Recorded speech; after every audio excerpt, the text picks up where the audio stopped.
Welcome back to Writing Done Right. Well, today we're going to talk about editing, working with an editor, and we're not going to get into how to actually go about do some of the edits in the software that we can use. But what I want to do is just kind of talk a little bit about working with an editor if you hire out an editor. And it is something that you should do. But before we go ahead and get too far into this,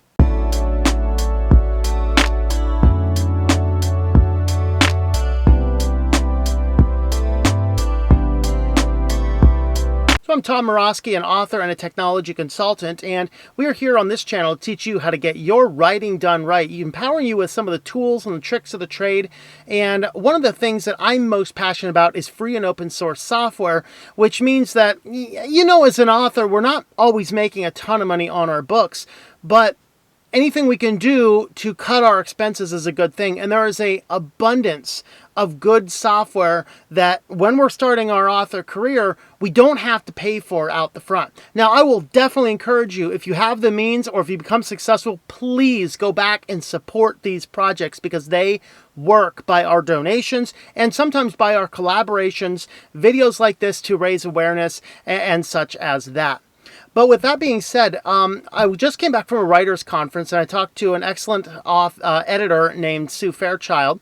And she has a website. I'll go ahead and link that down in the description down below. And she edits a lot of things. And she really spent a lot of time talking about the requirements of working with her. And I'm going to imagine, being that she works with several different publishing companies, that her editorial standards are going to be very similar across the field. So hopefully these points will help you in dealing with any editor you happen to be dealing with.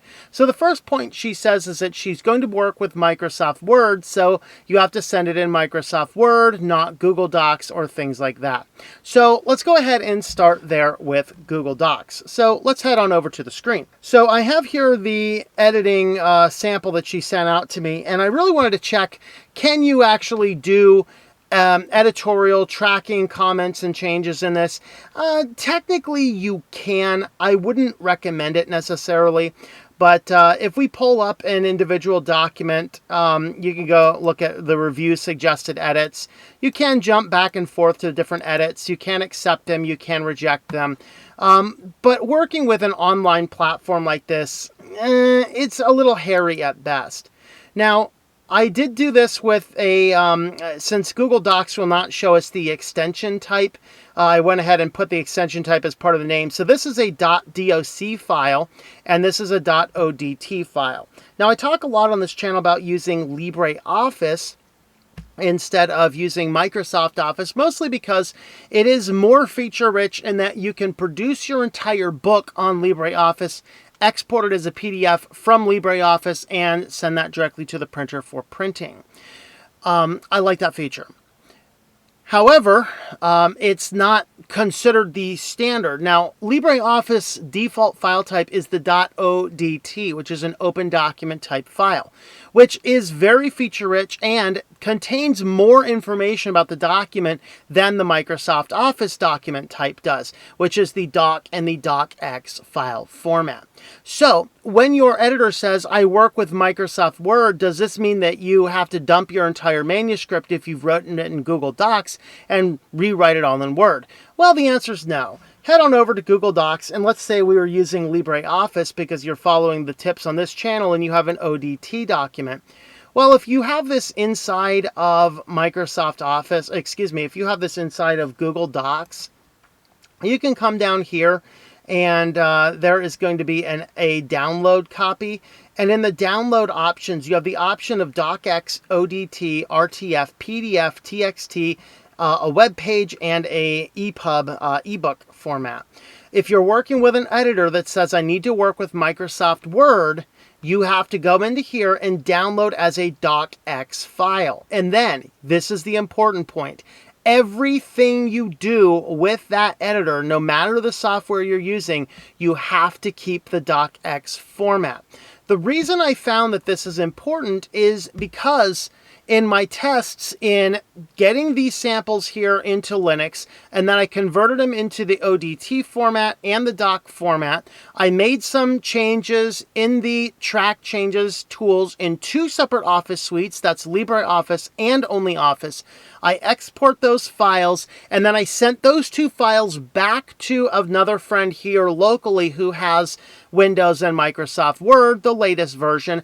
And what we found is that the Linux edits on the two software applications I did are completely compatible with Microsoft Word, but only if you're using the docx file format. The ODT file format, Microsoft Word cannot read the track changes. So once you start working with an editor, no matter if you're using LibreOffice, OnlyOffice, or Microsoft Word, you have to keep the docx file type, period. So of course, since I talk a whole lot about LibreOffice, I'm going to go ahead and boot up the document here. We'll start with the ODT document. We'll open it up in LibreOffice. I'm going to show you how you go ahead and begin the export process.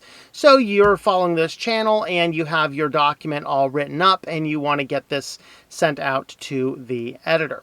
So what you're going to do is, once your document is here, and you can see there's some edits on here. I do have the track changes toolbar. This is available, I believe it's from the tool, no, it's from the edit menu, I believe. Track changes, and then you can hit the record, you can hit the show. So if I turn off show, it's going to show me just the comments there right now. But if I come on back over here to the track changes and hit the record button, now anything I do in the document is likewise going to be tracked as a change showing up in the document. So let's say that we have our document here and we're ready to send this out to the editor. If you save it, LibreOffice by default wants to keep the .odt file format, but your editor wants you to use docx. You're going to come on over here and you're going to hit the Save As button. Under the Save As button in the drop-down menu, you are going to have a lot of different Office type documents. Here's your ODT. This is an open text document type. This is basically unformatted text. This is the one you want, Word 2007 to 365 docx. The docx file is the type of document type that the editor wants. So I'm going to go ahead and change this to docx in the title there, and hit the Save button. And then it's going to ask us this, ask when not saving, and it's going to say, do you want the ODF or do you want to use the Word format? You want to use the Word format. Now, here's the thing about this. The Word format is not compatible with all the cool styles that we put in to produce the book that we've done tutorials on. So some of these styles will stick with the docx file format. Many of them will not. So you have to keep that in mind, particularly among the page styles. Microsoft Office does not recognize the differential page styles. This is really the thing that prevents you from formatting a book in Word that I know of. So once we have this as a docx file, you'll notice the very top of the screen, this is a .docx file. Now this is compatible with Microsoft Office, and you can send this docx file to your editor. Your editor is going to do the track changes, enable the track changes, and then if you're using LibreOffice, you just need to come back over here into the edit menu, track changes, and then you can go ahead and show your various things. What I did here is under the View and Toolbars, there is a Track Changes toolbar, which I have right here on the bottom of the screen, which allows me to go to each of the changes. I can accept, reject, whatever else. We're actually going to talk about this tool a little bit later. But what I wanted to do here is just get you a nice short video about how you can work with an editor if you are using free and open source software. So if they say don't use Google Docs, then don't use Google Docs. They don't want you to. They want you to, if it's in Google Docs, you download as a docx file, send that docx file to the editor. The editor is going to do their edits. They're going to send it back, and then you're going to need to do track changes. If you have Word, you can follow along with the track changes. It's going to be one of the items in the ribbon bar. If you are using LibreOffice, as I have done a lot of tutorials on here, it's under your edit and your track changes. But there is one other application that we can look at, and I've started to do a few more tutorials in the new and upcoming OnlyOffice because it is being pushed out as something that has become a lot more common and more, quote-unquote, more compatible with a docx file format.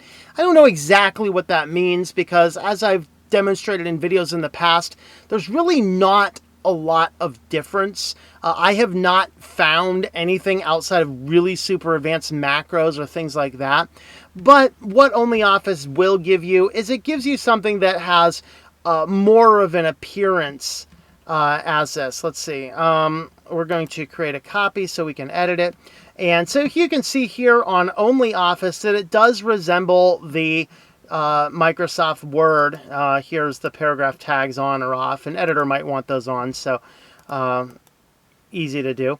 But over here, there is a collaboration tab. I believe it's called Review in Word. It's called Collaboration here, and this is going to give us the ability to see all of the different track changes as you go through, and then you can go ahead and you can, I pushed the wrong button there. You can go ahead and add comments, you can review, and I believe this is your comments tab over here, so you can show or hide the comments as you want. So you can go ahead and do all these different items here as well. Here's your track changes. You can turn it on for everyone, on for just you, on for you, off for you. So this is the track changes tool. So if you want something that is still free, a free application that that's not LibreOffice, something that more resembles Word, this is the one that you can do as well. Again, with this one here, this one will do saving documents more as your docx files by default. You'll see Office Open XML, OnlyOffice from template, Word Open XML document template. This is the one you want if you're using this. This is the Word Open XML doc. This is the docx file format that you want. All right. So if you happen to be working with an editor and you don't have Word, you can still use LibreOffice or OnlyOffice. You can still track the changes, review everything. You can go through with the editing procedures. The one important factor to make sure is that once you start working with editors, you stay in the docx format. So anyway, hopefully this has been helpful. Thanks to Sue Fairchild, who is a professional editor, who sent me these samples to do the video, and for some of the seminars I was at the latest writers conference. And I'll go ahead and have a link to the website in the description down below. Thanks for watching, and subscribe to the channel if you've not already done so. Hit that notification bell. And share the video far and wide, especially among your different authoring groups if you're looking for help or whatever else. Certainly we would be glad to help and collaborate when we can. Anyway, thanks for watching, and I hope that we have taught you to get your writing done right.